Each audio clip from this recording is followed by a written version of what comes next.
Hi, I'm Gus. Hi, I'm Sam. And this is comparing what we do in a day as a back and a forward.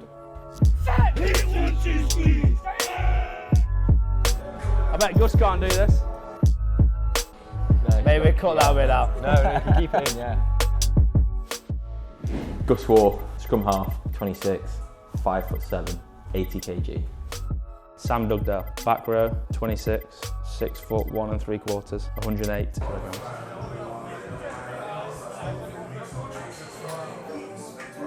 You can still gym with me if you want. No, we don't like you. Can we take a bit of where I would usually gym with everyone else? This is what you've made happen, gym on my own. Tend to do uppers on a Tuesday, lowers on a Monday, uppers on a Tuesday, and then robustness, which is like hamstrings after the session. Hey, they say I'm off the meter. Woo! I'm finna shake something. Watch me go take something. They say I'm off the meter. You can't take me down. I'm finna break ground. They say I'm off the meter.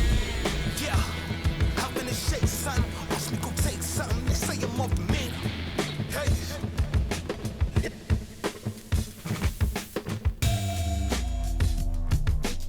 I bet Gus can't do this.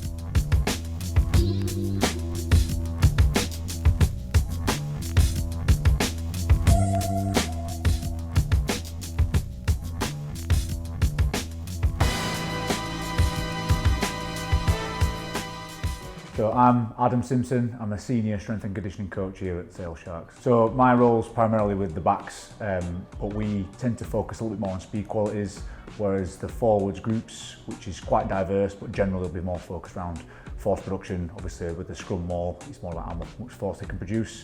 For our backs, reactive strength qualities, so the speed off the floor, the rate at which they can produce force becomes a little bit more important for them, because obviously their role involves a little bit more around high speed running, acceleration, etc. So the difference between forwards and backs in terms of like how much they move in the gym, obviously the priorities are a little bit different. The backs will tend to bias more towards single leg lifts, which whilst they can still load heavy, we don't really focus on that as a big KPI. Forwards will be actively chasing double body weight on a back squat as a sort of key performance indicator. We know that after 2 times body weight on like a big lift like a back squat, the transfer to acceleration starts to drop off. So for us, that's sort of a marker where if they can achieve those scores, then we know that strength isn't as big a focus for that individual.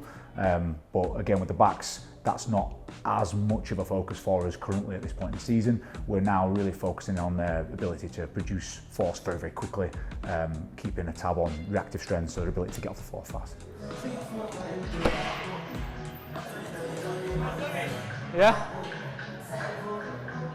Don't forget to collect your 20% off Weird Fish Curry 20 discount. You want to promote Weird Fish or not? No? 20% off? Yes, Kano lad.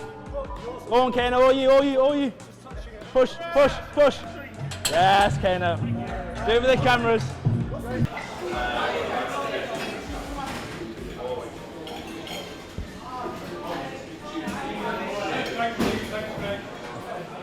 Why are you? Yeah. I need some bread first. You don't need the bread, Gus. You don't need the bread.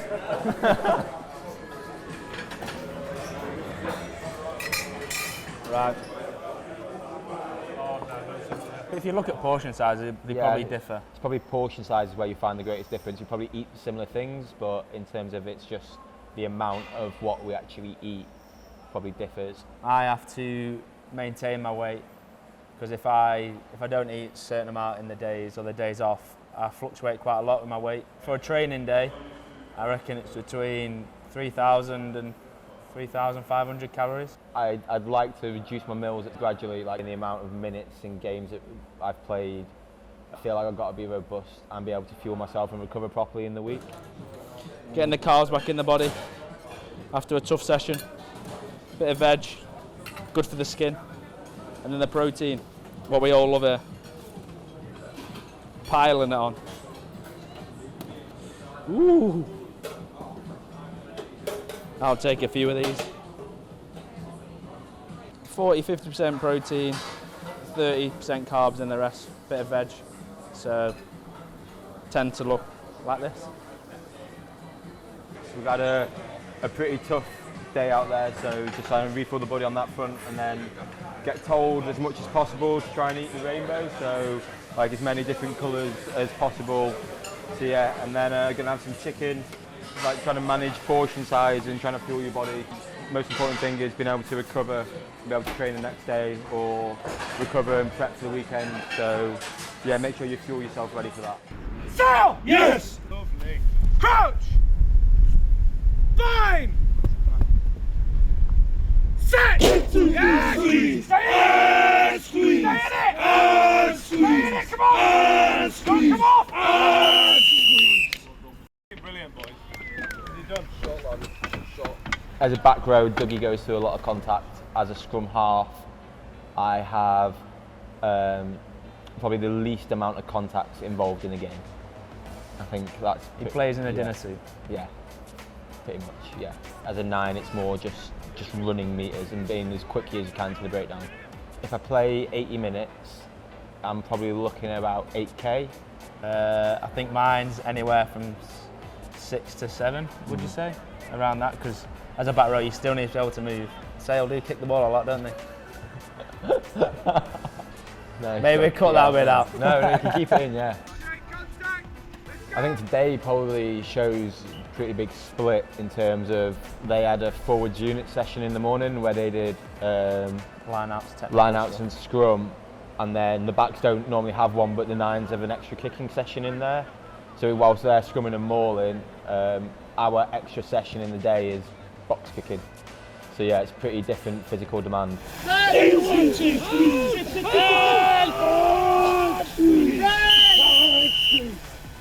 For back row, I think you've got to be a bit of everything in there. You've got to be able to run well, you've got to be able to be involved in the line-outs, the mauls, the scrums, and you've also got to have good basic contact skills and ball skills, because you can't have the link between the forwards and the backs.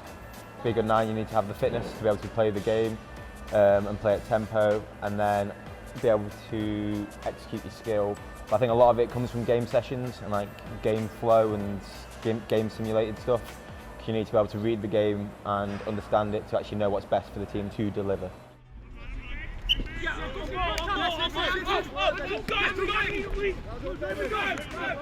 I think the big thing is being robust. I think both of us can tend to play quite a lot of minutes in a season, and you can't always get everything out of a gym session because you're a bit sore after the weekend. So I think it's everything that we do. So diet's massive in what we do, and I think I've started to pay more attention to that since turning pro and in the later years, because when you're younger you can kind of get away with things, whereas now we're getting a little bit older, not too old, but you tend to get that right because it helps with your recovery and stuff.